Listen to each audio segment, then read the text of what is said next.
আসসালামু আলাইকুম। একটা প্রফেশনাল ফেসবুক বিজনেস পেজ দেখতে যেমন হওয়া উচিত, আপনারা এই পেজ থেকে উদাহরণ নিতে পারেন। আপনার প্রথমে ট্রাস্টের জন্য অবশ্যই আপনার রিয়েল লাইক ফলোয়ার লাগবে। অবশ্যই বট বা কোনো ফেক ফলোয়ার নেওয়া যাবে না, সব আসল মানুষ হতে হবে। আপনি যখন কোনো পোস্ট করবেন তাদের সামনে যাবে, হয়তো একটু পরে যাবে বা আগে যাবে, তারা রিয়েকশন করুক বা না করুক, এখানে আপনার সবসময় অরিজিনাল মানুষদেরকে নিজের ফলোয়ার হিসাবে নিতে হবে। এখানে ফেক মেম্বার নিলে আপনার পেজের রিস্ক থাকে, পেজ নষ্ট হতে পারে, পেজ ডাউন হতে পারে ইত্যাদি। আর আপনার লোগোটা একটা প্রফেশনাল কোনো গ্রাফিক ডিজাইনারের মাধ্যমে বানিয়ে নেবেন, কারণ আপনার পরিচিতি আপনার লোগোর উপর অনেকটা ডিপেন্ডেবল। আপনাকে মানুষ আপনার লোগো দিয়ে চিনবে, আপনার নাম দিয়ে চিনবে, তাই নাম ও লোগোর ক্ষেত্রে কোনো কম্প্রোমাইজ করবেন না। আপনার যদি পেড করতে হয়, যদি আপনার 500 টাকাও লাগে, যদি 1000 টাকা লাগে, যদি বেশিও লাগে, তবু একটা প্রফেশনাল লোগো আর একটা নাম মেক করে নেবেন। আর আমার কভার ফটোটা এখনো চেঞ্জ করা হয়নি। কভার ফটো কিভাবে দিবেন সেটাও আমি দেখিয়ে দিব। কভার ফটোতে আপনার বা যে কোনো একটা মডেলের ছবি থাকবে এবং লেখা থাকবে অর্ডার করুন এই নাম্বারে, অথবা আপনার শপের নাম লেখা থাকবে, যেটা আপনার পরিচিতিকে আরো আকর্ষণীয় করবে। যখন কেউ আপনার পেজে ঢুকবে তখন কিন্তু আপনার প্রোফাইলের পাশাপাশি আপনার কভারও নজর দিবে, তাই কভার থেকে যেন তারা কোনো তথ্য জানতে পারে, তারা যেন কভার থেকে কোনো কিছু একটা বুঝতে পারে যে আপনি কি নিয়ে ব্যবসা করতেছেন, এমন রিলেটেড কিছু দিবেন।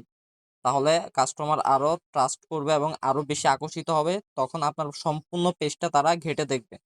আর এখানে অ্যাবাউটে আসলে দেখতে পাচ্ছেন যে এখানে কিন্তু অনেক ডিটেলস দেওয়া আছে, আপনার ইনস্টাগ্রাম, ইউটিউব, টিকটক, তারপর প্রাইস রেঞ্জ অনেকে বুঝেন না, যে কোনো একটা দিয়ে দেন। আমি যেটা দিয়ে রেখেছি এটা হচ্ছে মিড রেঞ্জ। দেন যখন একটা ডলারের সাইন থাকে সেটা লো রেঞ্জ, যেটা হোলসেলের ক্ষেত্রে ব্যবহার করা হয়। আর একটা হচ্ছে যে 3টা ডলারের সাইন থাকে, ওটা হচ্ছে হাই রেঞ্জ। তো হাই রেঞ্জটা ব্র্যান্ডের ক্ষেত্রে ব্যবহার করা হয়, যেহেতু আমাদের এটা এখন নতুন, তাই আমরা মিড রেঞ্জ দিয়ে রেখেছি। আর হচ্ছে আপনি আপনার শপের সকল যত সোশ্যাল মিডিয়া প্ল্যাটফর্ম আছে সব প্ল্যাটফর্মে আপনার শপের একটা অ্যাকাউন্ট খুলে নেবেন। টিকটক, ইউটিউব, ইনস্টাগ্রাম, তারপর টুইটার ইত্যাদি যত সোশ্যাল মিডিয়া আছে, মানে আপনার যত দিকে আপনি ছড়াতে পারবেন তত আপনার এসইও র্যাঙ্কিং বাড়বে। যখন মানুষ আপনার ব্র্যান্ডকে সার্চ করবে, কোনো না কোনো একটা দেখবেন সামনে চলে আসবে। অর্থাৎ যদি সাপোজ আমারটা এখন নতুন খুলেছি টি ক্যাপ, এখন সামনে আসার কোনো সম্ভাবনা নাই। 1 সপ্তাহ পরে বা 10 দিন পরে যদি আমি গুগলে সার্চ করি, আমি গ্যারান্টি দিয়ে বলতে পারবো টি ক্যাপ আমার পেজটা সবার সামনে চলে আসবে। হয়তো এটা আসবে, না হলে কোনো সোশ্যাল মিডিয়ার যে কোনো একটা সামনে আসবেই মানুষদের। তাই এই ক্ষেত্রে সব সোশ্যাল প্ল্যাটফর্মে আপনার একটা অ্যাকাউন্ট খুলে রাখবেন, যাতে মানুষ আপনাকে সহজে খুঁজে পায়, যাতে সার্চ করলে সবার আগে আপনি আসেন। আর হ্যাশট্যাগ হিসাবে আপনার ব্র্যান্ডের নামটাও ব্যবহার করবেন, তাহলে আপনার এসইও র্যাঙ্কিং আরো বাড়বে। আমার এখানে কিন্তু রিভিউ শূন্য। আপনারা আপনাদের পরিচিত যারা আছে, আপনাদের ফ্রেন্ড সার্কেল বা ভাই বোন, ওদের মাধ্যমে মিনিমাম এখানে 10 থেকে 15টা রিভিউ দিয়ে রাখবেন। তাছাড়া এর আগে কোনো মার্কেটিং করবেন না, কোনো পেড মার্কেটিং করবেন না। কারণ আপনিও যখন কোনো পেজ থেকে কোনো কিছু কিনতে যাবেন, কোনো কিছু আপনি বাই করতে যাবেন, তখন অবশ্যই আপনি তাদের রিভিউ দেখবেন কেমন রিভিউ। তাই আপনার প্রোডাক্ট অনুযায়ী প্রোডাক্টের আসল ছবি দিয়ে আপনি আপনার পরিচিত মানুষদের মাধ্যমে আপনার পেজে নিজে রিভিউ দিবেন প্রথমে 10 থেকে 15টা, যেটা মানুষের ট্রাস্ট অর্জন করতে আপনাকে সাহায্য করবে। এই পেজের তো মাত্র যাত্রা শুরু, আমরা আগামীতে দেখাবো যে এটাকে আমরা কিভাবে বড় করতেছি, কিভাবে প্রফেশনালি নিয়ে যাচ্ছি, দেন কিভাবে আমরা ছবি পোস্ট আপলোড করতেছি। অ্যাক্টিভ থাকতে হবে, আপনি পেজ যতই করবেন অ্যাক্টিভ থাকতে হবে। আর আমি টেলিগ্রামে দিয়ে দিব যে আপনারা কিভাবে অর্গানিক ভাবে সেল করবেন, মানুষের ট্রাস্ট আরো ভালোভাবে অর্জন করতে পারবেন। সেক্ষেত্রে অনেকে আছে যে প্রথমে চাচ্ছেন না, বুস্ট করতে চাচ্ছেন না বা প্রমোট করতে চাচ্ছেন না, তাদেরকে আমি এগুলা নিয়ে একটা লিস্ট দিয়ে দিব যে আপনার কি কি করতে হবে আপনি অর্গানিক ভাবে মানুষের ট্রাস্ট অর্জন করার জন্য, সেলস করার জন্য। এখন দেখাবো কিভাবে আপনি একটা প্রফেশনাল বিজনেস পেজ মেকিং করবেন। প্রথমে পেজে যাবেন, তারপর ক্রিয়েটে ক্লিক করবেন, তারপর গেট স্টার্টেড। এখন আপনার এখানে একটা প্রফেশনাল নাম দিতে হবে, যেটা আপনার ব্র্যান্ডকে রিপ্রেজেন্ট করবে। আপনি যদি আশেপাশে দেখেন তাহলে অ্যাপেল, তারপর প্রাণ, ফ্রেশ, তারপর পুষ্টি, এই নামগুলা থেকে আপনি কি বুঝতে পারছেন? এই নামগুলা একটা কমন ওয়ার্ডগুলো এই জন্য ব্যবহার করা হয়েছে যাতে মানুষ সহজে সেটা মনে রাখতে পারে, যাতে মানুষ সহজে সেটা বলতে পারে, যাতে মানুষ ভুলে না যায়।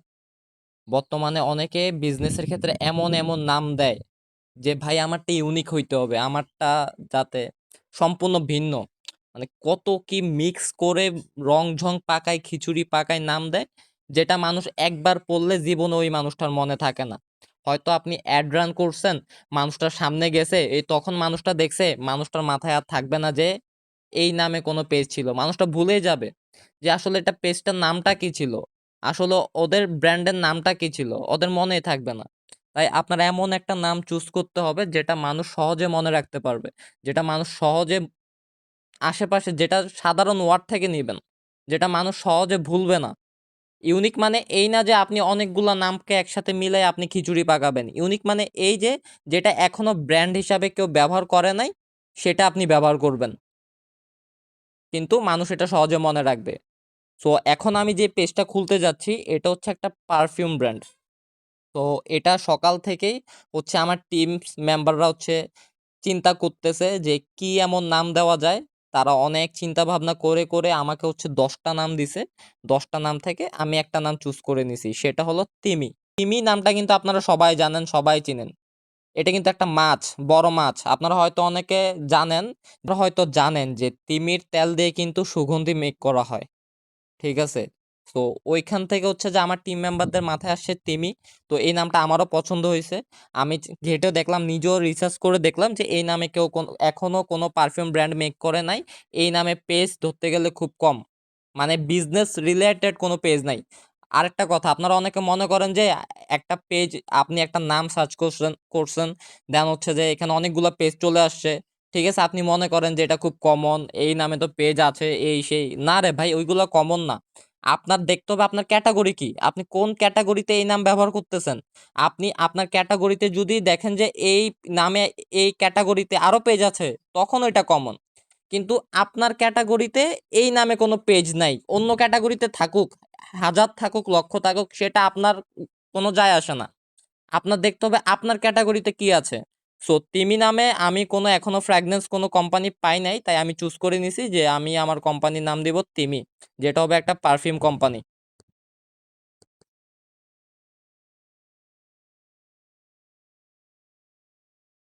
নাম পরবর্তীতে চেঞ্জ করা যাবে, কোনো সমস্যা নাই। আর ক্যাটাগরি শুরুতে যে কোনো একটা দিয়ে দিবেন, জাস্ট হচ্ছে আপনাদেরকে দেখানোর জন্য। পরবর্তীতে আপনারা আপনার মন মতো ক্যাটাগরি চেঞ্জ করতে পারবেন, এগুলো কোনো ফিক্সড না।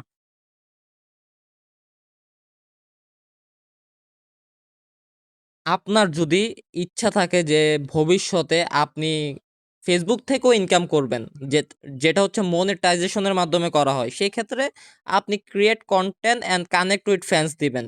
কিন্তু আপনার যদি এমন কোনো ইন্টেনশন না থাকে যে শুধু আপনি বিজনেসটাকে গ্রো করবেন, শুধু আপনি বিজনেস নিয়ে আগাবেন, সেক্ষেত্রে promote your product or service ব্যবহার করবেন, তারপর কন্টিনিউ দিবেন।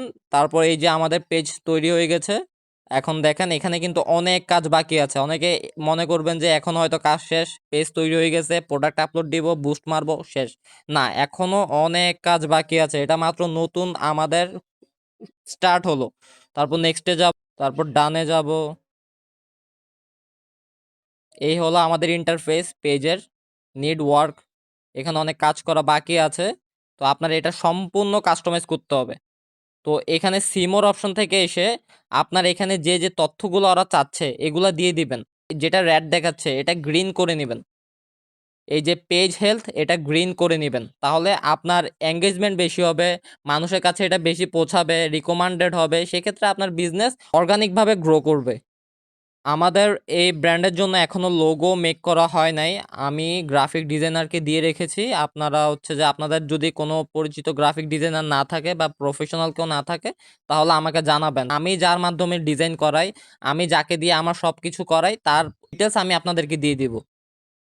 তো এখন আপনাদের কাজ হচ্ছে একটা নাম সিলেক্ট করা, তারপর হচ্ছে যে আপনি কি নিয়ে কাজ করতে চাচ্ছেন সেই রিলেটেড একটা পেজ মেক করা, এগুলা প্ল্যানিং করুন। তারপর আপনি কেমন ধরনের লোগো ব্যবহার করতে চাচ্ছেন, কেমন কভার ব্যবহার করতে চাচ্ছেন, এগুলা আপনারা তৈরি করে ফেলুন। এগুলা তৈরি করে তারপর হচ্ছে পেজটা মেক করে ফেলবেন।